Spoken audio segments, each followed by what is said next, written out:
नमस्कार, आप हिंदुस्तान देख रहे हैं और मैं हूं आपके साथ नौशाद अली। आज हम मौजूद हैं तमकुही राजनगर पंचायत के वार्ड संख्या 14 में। इस वार्ड का नाम है चंद्रशेखर आजाद नगर और यहाँ पे एक ऐसे शख्स सभासद प्रत्याशी हैं जिनका नाम है अरशद रजा। उनसे मैं मिलवाऊंगा और उनसे खास बातचीत होगी।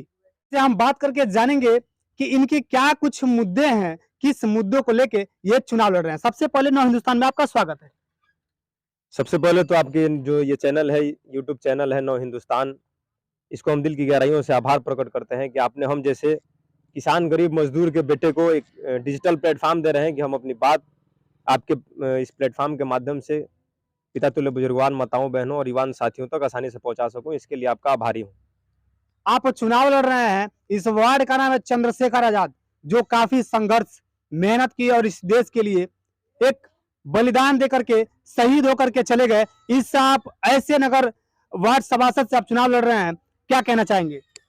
मैं आपको बताऊं कि मेरा संघर्ष जो रहा है वो लगातार 2018 से अभी तक जारी है और हमने इंजीनियरिंग करा है। एक प्रोफेशनल कोर्स करने के बाद अपने सारे प्रोफेशन को त्याग करके, अपने भविष्य को दांव पर लगा करके अपने जीवन और जवानी को इस गांव के लिए कुर्बान किया है।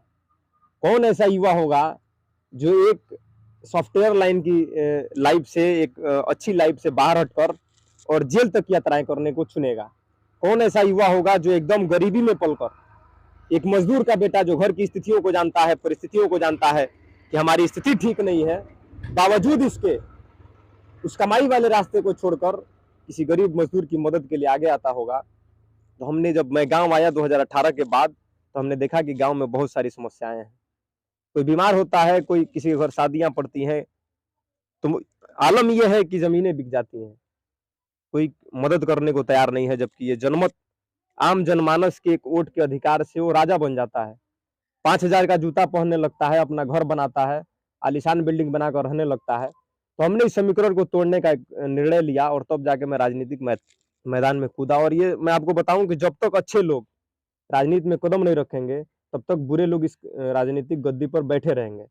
तो इस समीकरण को ध्वस्त करने के लिए हमने राजनीति में कदम रखा और लगातार 2018 से आज तक बिना किसी संसाधन के लगातार संघर्ष किया और लोगों की दुआओं से, आम जनमानस के दुआओं से, प्यार से, स्नेह से, आशीर्वाद से सभासद का एक चुनाव लड़ रहा हूँ छोटा सा। और कुछ मुद्दे लेकर आया हूँ कि जैसे ही मैं चुनाव जीतूंगा, जिस रोज जीतूंगा, तो इस नगर को, क्योंकि मुझे समाज की चिंता है, मैं गरीब का बेटा हूं तो गरीबी का दर्द समझता हूं, मैं एक मजदूर का बेटा हूं तो मैं मजदूरी का दर्द समझता हूं, एक मजदूर का दर्द समझता हूं, मैं किसान पुत्र हूं तो मैं किसान के दर्द को समझता हूं कि जब किसी के घर बीमारी पड़ती है, उससे पूछिएगा कि उसका आलम क्या होता है। तो मैं ये फैसला किया हूं, कोई ऐसा प्रत्याशी नहीं होगा जो ये सच्चाई कहे कि आपके वोट से मैं 2 रुपया कमाऊंगा। पहला ये प्रत्याशी है जो ये कह रहा है कि चुनाव जीतूंगा तो आप ही के वोट से मैं कमाऊंगा, और कमाने के बाद जैसे ही मैं चुनाव जीतूंगा, आपके गांव के लिए, आपके नगर के लिए सबसे पहले एक एम्बुलेंस प्रोवाइड करूंगा, जिससे आप सबकी 24 घंटे जब भी किसी के पास किसी की बीमारी हो तो यहाँ से गोरखपुर जाने का कोई खर्च न लगे। आपको 2500 से 3,000 रुपया बचाने का पूरा प्रयास करूंगा।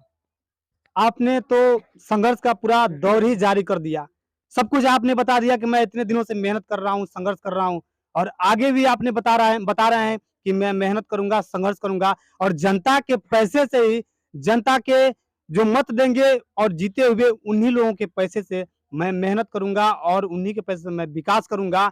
तो क्या लग रहा है, आप युवा प्रत्याशी हैं, लगातार वादा कर रहे हैं, सबसे पहले अगर आपको जनता मौका देती है तो युवाओं के लिए क्या करेंगे? मैं ये वीडियो ही साक्ष्य के तौर पर मौजूद है। ये वीडियो डिजिटल प्लेटफॉर्म पर जाने वाला है, यूट्यूब पर जाने वाला है, फेसबुक पर जाने वाला है, मेरे भी फेसबुक हैंडल से पढ़ने वाला है। ये तो सबसे बड़ा साक्ष्य है। लोग उस दिन कान पकड़ेंगे जब मैं चुनाव जीत के और ये काम नहीं करूंगा। मैं तो कह रहा हूँ कि आप वीडियो बनाइए और मेरा कान पकड़िए, और अन्य प्रत्याशियों से भी उनका भी वीडियो बनाइए जो आपके बीच में आता है। पहली बार कोई प्रत्याशी कह रहा है, आज तक आजादी से लेकर आज तक के इतिहास में पहला प्रत्याशी अरशद रजा है जो ये कह रहा है कि इस नगर को एम्बुलेंस देने का कार्य करेगा। इस पूरे नगर का आप भ्रमण कर लीजिए, मैं आपसे कह रहा हूँ, आप पत्रकार साथी हैं और बड़े ऊर्जावान हैं और बड़े जानकार हैं, इस पूरे नगर का भ्रमण करिए। इस पूरे नगर में जो कोइंदी गोसाई पट्टी है, इसका जो नाम चेंज हुआ है, चंद्रशेखर आजाद नगर हुआ है, आपको एक सरकारी भवन नजर नहीं आएगा। किसी गरीब के बेटी का शादी पड़ रहा है ना, उससे पूछिएगा, उसके दरवाजे पर 1 इंच जगह नहीं है जहां पर उसका ये पूरा टेंट हाउस लगे, टेंट का कार्यक्रम चले और वहां पर आसानी से वो अपने बारातियों का खातिरदारी कर सके। नहीं, आप युवा हैं, मैंने क्वेश्चन किया, मैं आप युवा हैं और सबसे पहले जनता अगर आपको मौका देती है तो युवाओं के लिए क्या करेंगे? मैं अभी उस पर आ रहा हूँ। मैं पहली बात आपको बता दूं, उन बहनों के लिए जो बहनें किसी गरीब की बेटी हैं, जिसका भाई ना हो, जिसका पिता ना हो, और शादी की उम्र हो गई है और जमीनें बिक रही है, मैं उनके लिए बता रहा हूँ। आज आप मैरिज हॉल बुक करने जाएंगे, 60,000 रुपया लगता है, कम से कम 60,000 रुपये में एक मैरिज हॉल बुक होता है। पहला ऐसा प्रत्याशी है जो ये कह रहा है कि अगर 50 लाख कमाएगा तो 25 लाख का एक मैरिज हॉल आपके नगर को दे देगा, 7-8 लाख का एक एम्बुलेंस आपको दे देगा।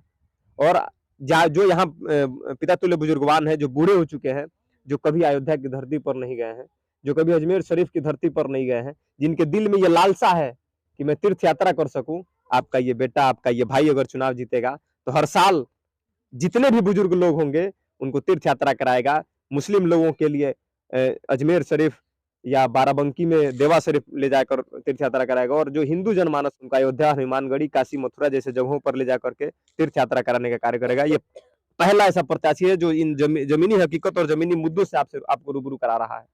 आप अपने वार्ड के जनता से क्या अपील करना चाहेंगे? और आपने एक सवाल किया, युवाओं के लिए क्या करेंगे?